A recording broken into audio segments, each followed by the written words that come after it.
Spanish 3, here is your instruction video for Monday, April the 27th. Tonight you'll be working on page 433, Roman numeral 1 on the board behind me. You'll notice that Roman numeral 3, I have an asterisk beside it. That means that that particular exercise you'll be turning in to me whenever your turn-in day is. So as long as I get it by, say, next Monday, that's fine. Or if you have a turn-in day on Friday, you can bring it on this Friday. And then also I put a little asterisk beside the worksheets that I sent out last week. Those worksheets, they cover page 423 and page 424, but those are going to be due this week as well. And some of you may have already turned them in to me, but that's why the asterisk is beside those two exercises, because I'm taking a grade on them, so you have to bring them and put them in your drop-off file here. Okay, well, today we're going to start with chapter 22. You guys just took an online quiz over 21. Chapter 22, vocabulario, and if you need to pause the video, you can do that. I suggest strongly that you repeat these words at home, for pronunciation. That's the only way you can learn Spanish. But we're going to the farm, and a lot of words that deal with being on a farm. Page 128, top of the page, on the farm or at the farm. En la finca, and if you look at the little number 1 right there, there are many words for farm. La granja, la hacienda, el rancho, but anyhow, en la finca. The farmer, he's involved in agriculture, isn't he? El agricultor. Let's try that one again. El agricultor. Good. Number 2, the cattle rancher. El ganadero. We're going to find out in just a moment that livestock in general, whether it's pigs or cows or chickens or horses, whatever, but that's number 7, el ganado, and that's why the cattle rancher is el ganadero. Okay, number 3, the cowboy, yeehaw, el vaquero. Number 4, the shepherd, el pastor. That's what the word pastor means even in the Greek language. He is the overseer of the flock, like a pastor of a church, el pastor. Number 5, the agricultural worker, el obrero agrícola. Or if you prefer, you can use what's in parentheses, el peón. Peons, just the ordinary, everyday, common workers. It was sort of a disparaging term, but agricultural worker. Number 6, crops, just crops in general. Las cosechas. Number 7, livestock, and this encompasses all kinds of animals. El ganado. Number 8, now if we specifically are dealing with cattle. Number 8, el ganado vacuno. Remember, vaca means cow, like a female cow. Toro is a bull. But you'll notice the little 2 superscription. There are other ways if you want to be more specific, like if you're talking about livestock that are specifically sheep, that would be el ganado ovino. And if you're talking about livestock that is specifically pigs, el ganado porcino. So for livestock in general, number 7, el ganado, and for specifically cattle, el ganado vacuno. Number 9, hay, el heno. Number 10, grain, los granos. Or if you prefer, los cereales. You eat your cereal, it's made out of grain, right? And if you look at the little 3 superscription, los granos, grains, are cereal seeds. Okay, next page. The farmyard, el corral. Yeah, it's a restaurant around here as well. Number 2, the barn. You're going to keep the grain in the barn. Maybe that's going to help you. El granero. Number 3, the stable. El establo. And there's a little number 1 there as well. El establo is a cow shed. La cuadra would be a horse stable. Number 4, the well. El pozo. The Z will sound more like an S, but it is a Z. Number 5, literally the mill of wind, for the windmill. El molino de viento. Number 6, the field, el campo. And the little number 2 superscription off to the side, el trigal is a wheat field. El maizal would be a cornfield. Number 7, the meadow, el prado. With a meadow, you think of it's never really been planted by a farmer. It's just open, wild land, flat, and it has, for example, wild flowers and weeds growing in it. Whereas number 8, pasture land, is land that is specifically the farmer has gone through and he has seeded it with wheat or with alfalfa or, a certain type of grass. So anyhow, the meadow is el prado. And then number 8, pasture land, los pastos. Numbers 9 and 10. Number 9, they're using for orchard. In other words, like a garden that has fruits in it, el huerto. And then number 10, for a vegetable garden, they're using la huerta.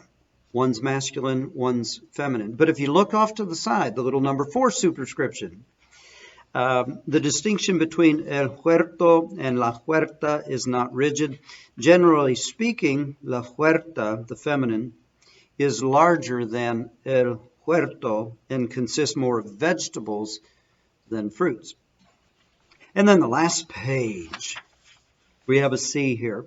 To give food to, like to feed the animals, dar de comer a, for example, dar de comer a las gallinas, to give food to the chickens, and in other words, to feed the chickens.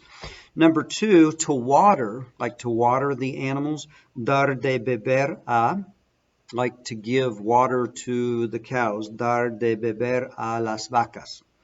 Number 3, to grow. This is not like you're growing every day, you're getting taller, but this is grow in the sense of growing plants. You're cultivating the plants. Cultivar. Number 4, to raise, and again, not like to raise the window, but you're raising animals. Number 4, criar. Number 5, to plant, sembrar. Actually, they're using it meaning to sow. And you sow the seed, letter S, sow the seed, sembrar, that might help you. Number 6, to harvest, cosechar. You might remember from the, was that the A? Yeah, it was the A page, that crops are las cosechas. So when you bring the crops in, you're harvesting them. So to harvest, cosechar. Number 7, to pick. Recoger. It also means to catch, like to catch a ball or whatever. Recoger. And they're showing strawberries right there. We got strawberries in North Carolina right now. Number 8, to mow or to cut or to reap. Segar. Number 9, to tie. Atar. And number 10, to load. Cargar. That's what cargo is. It is that which has been loaded on a truck.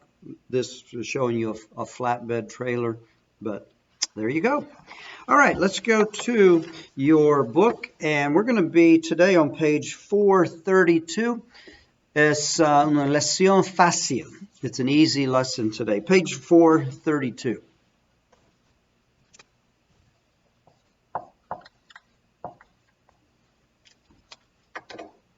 Every word that I have on the board here is an adjective. Fast, rapid, rápido, diligent, diligente, normal, normal. And you'll notice, I don't know if you can see it very well on your video, but I've underlined the end of each word. The first one would be an example of one of those adjectives that ends in an O or an A. The second one is an adjective that ends in an E. And the last one is an adjective that ends in a consonant, such as normal. And when we make adjectives out of these, well, let's go to page 432. In Spanish 1, we learned several adverbs that ended in mente, Rápidamente, claramente, correctamente, rapidly, clearly, correctly, making that, again, we do it in English by adding ly, but in Spanish they do it by adding mente. The suffix mente in Spanish corresponds to the English ly ending. And like the ly ending, it can be added to almost any adjective of quality to tell in what manner or even time period the action is performed. In this lesson, you'll learn how to transform adjectives, like I got on the board, into adverbs by adding mente. Oh, all I have to do is add mente on the end of these words? Depends. And that's where we get into the lesson. Okay, if you're converting an adjective that ends in an E, diligente, or ends in a consonant, normal, yes, those are the easiest ones to do, because all you have to do is add mente. So, diligently,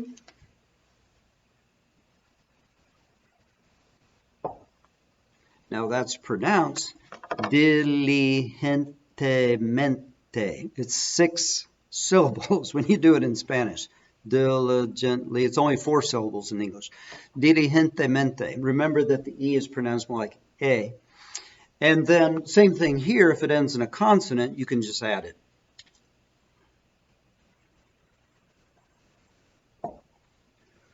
Normalmente, normally. Normalmente, yeah, 4 syllables. Well, I saved the hardest one for last, and really it's not that hard. But when you have adjectives that end in an O, well, first of all, if they were simply used as an adjective, like rápido, it depends what it's describing. You know, it could be rápido, or rápida, or rápidos, or rápidas, the 4 different endings. But when you make an adverb out of it, it's really, really simple. And you'll see this at the bottom of page 432, where they give those last 2 little charts. To convert an adjective that ends in an O, we have to change the O to an A. In other words, you sort of feminize it. And then you get to add the mente. There's no such word rapidly as rapido mente. It's rapida mente. Duh. There you go. So we're going to change the O to an A.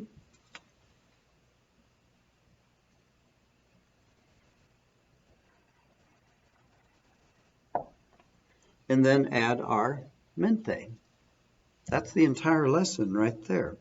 So again, if it ends in an E or if it ends in a consonant, just add the mente. But if it ends in an O, make it feminine first, make it end in an A, and then you're good to go to add the mente. So again, there's no such word as correctamente. It would be correctamente, correctamente. Alrighty, so you'll be working on 433 and Roman numeral 1. You're converting all those adjectives into adverbs. And then 433 Roman numeral 3, that's the one that you'll be turning in to me at least by next Monday. So we'll pick up there tomorrow. You guys take care.